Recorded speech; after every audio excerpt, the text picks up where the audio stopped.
कुंभ मेला 2025 है। इसको लेकर के माननीय प्रधानमंत्री श्री नरेंद्र मोदी जी के मार्गदर्शन में, नेतृत्व में, मुख्यमंत्री आदरणीय योगी आदित्यनाथ जी की अगुवाई में,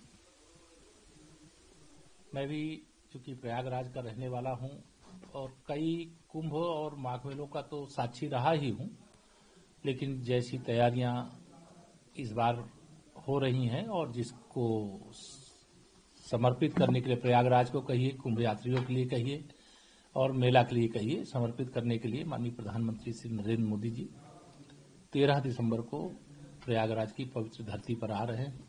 मैं हार्दिक स्वागत करता हूं और इस बार आप श्रृंगेरपुर धाम से कुंभ मेले का एक भव्य और दिव्य दृश्य देखने का अवसर पाएंगे और पूरे मेला क्षेत्र के लगभग सभी पौराणिक, ऐतिहासिक जो स्थल हैं और जो मंदिर हैं, जो शक्तिपीठ हैं, जो 12 माधव के मंदिर हैं, जो अक्षय वट जैसा पवित्र स्थल है, वह सब कुछ एक अलग स्वरूप में, बड़े हनुमान जी का एक अलग स्वरूप बना है। आलोक संतरी माता मंदिर का भी कॉरिडोर बन करके तैयार हुआ है।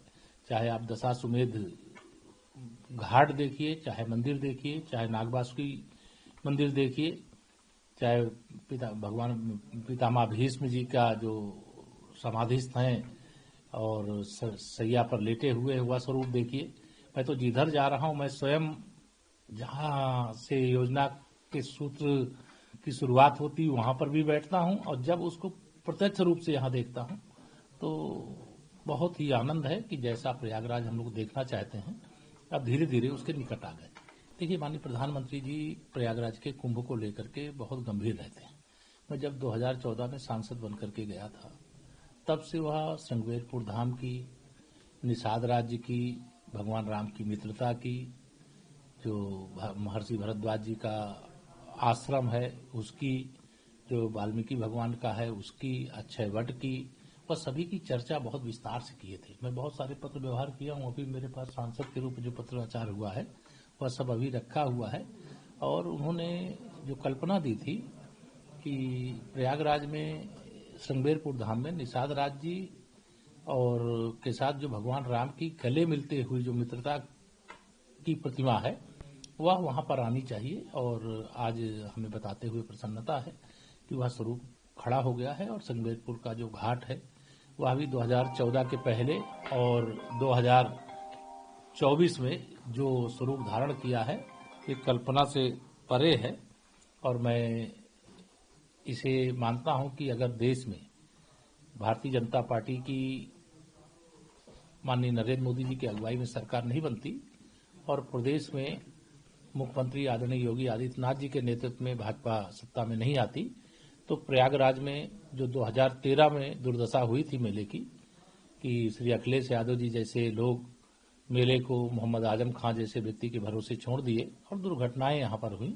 लेकिन आज स्वच्छता भी है, भव्यता भी है, दिव्यता भी है, डिजिटल कुंभ भी है, स्वास्थ्य की दृष्टि से भी, पर्यावरण की दृष्टि से भी, और कुंभ के जितने अच्छे से अच्छे स्वरूप की कल्पना की जा सकती है वैसा स्वरूप आज कुंभ का बन करके तैयार हो रहा है। 13 तारीख को वह जनता को समर्पित करने के लिए स्वयं माननीय प्रधानमंत्री जी का आगमन गौरव की बात है।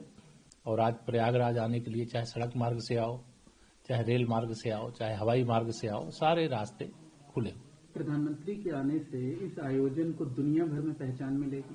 नहीं, माननीय प्रधानमंत्री जी के आगमन से दुनिया भर में पहचान भी मिलेगी और पूरे दुनिया को इस प्रयागराज कुंभ में आने के लिए आमंत्रित भी किया जा रहा है कि हर देश के कोई अगर राष्ट्राध्यक्ष आना चाहें तो उनका भी स्वागत होगा और अगर कोई राष्ट्र के राष्ट्राध्यक्ष नहीं आते हैं, उनके राजदूत गण आते हैं, तो उनका भी स्वागत होगा। प्रयागराज हर प्रकार से माननीय प्रधानमंत्री जी के मार्गदर्शन में, योगी आदित्यनाथ जी की अगुवाई में हर प्रकार से तैयार है। मतलब आप लोगों की सरकार इस बार के महाकुंभ को 2019 के कुंभ से भी और भव्य बनाने की, अब आप इसको कल्पना कर सकते हैं कि वो अर्धकुंभ था, ये पूर्ण कुंभ है। जब पूर्ण कुंभ होता है तो स्वाभाविक तौर से उसका स्वरूप बड़ा होता है। और सबसे बड़ी बात यह है कि कुंभ को लेकर के जो केंद्र की और उस समय प्रदेश की सरकारें, जब हमारी सरकार नहीं थी, हमारी पार्टी की सरकार नहीं थी, तो जो कुंभ के लिए जितनी जरूरत है उसका आधा पैसा देते थे। लेकिन आज मैं दावे से कह सकता हूं कि पैसे की कोई कमी नहीं, जितना पैसा जरूरत है आया है, आगे भी जितना जरूरत होगी उतना आएगा। यहाँ पैसे की कमी से कोई काम प्रभावित नहीं। इंडी गठबंधन के टुकड़े अनेक हुए, कोई यहाँ गिरा, कोई वहाँ गिरा। ये इंडी गठबंधन अगर आपको याद हो बंगलौर से शुरू हुआ था और चुनाव आते आते उसके कई हिस्से हो गए थे। अब इंडी गठबंधन जब हरियाणा में तीसरी बार भाजपा की सरकार बनी और महाराष्ट्र में भी एक तरह से हमारी तीसरी बार प्रचंड बहुमत की सरकार बनी, तब से कांग्रेस के जो तथाकथित अपने को नेता प्रतिपक्ष भी कहते हैं भी, श्री राहुल गांधी जी के नेतृत्व से लोगों का विश्वास उठ गया। और अब कोई कहता है हम नेता बनेंगे, कोई कहता है हम नेता बनेंगे, कांग्रेस कहते हैं हम ही नेता, हमारा ही नेता रहेगा। तो देखिए, कांग्रेस या इंडी गठबंधन में शामिल दलों का कोई भविष्य नहीं है। 2047 तक का एक बड़ा रोड मैप हमारे प्रधानमंत्री माननीय श्री नरेंद्र मोदी जी ने देश के सामने रखा है। विकसित भारत का, तीसरी अर्थव्यवस्था का, गरीबी से मुक्ति का, आत्मनिर्भर भारत का, शक्तिशाली भारत का, हर प्रकार से सक्षम भारत का।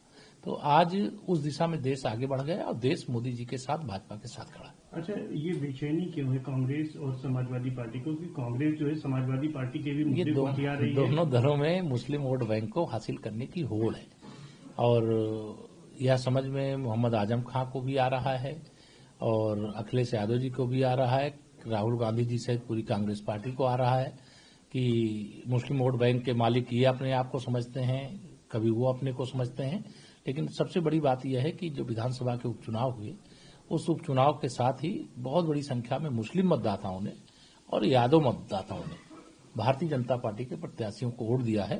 अर्थात सपा की उल्टी गिनती, कांग्रेस की उल्टी गिनती शुरू हो गई। न्यूज नेशन अब व्हाट्सएप पर खबरों के ताजा अपडेट के लिए न्यूज नेशन के इस QR कोड को स्कैन करें।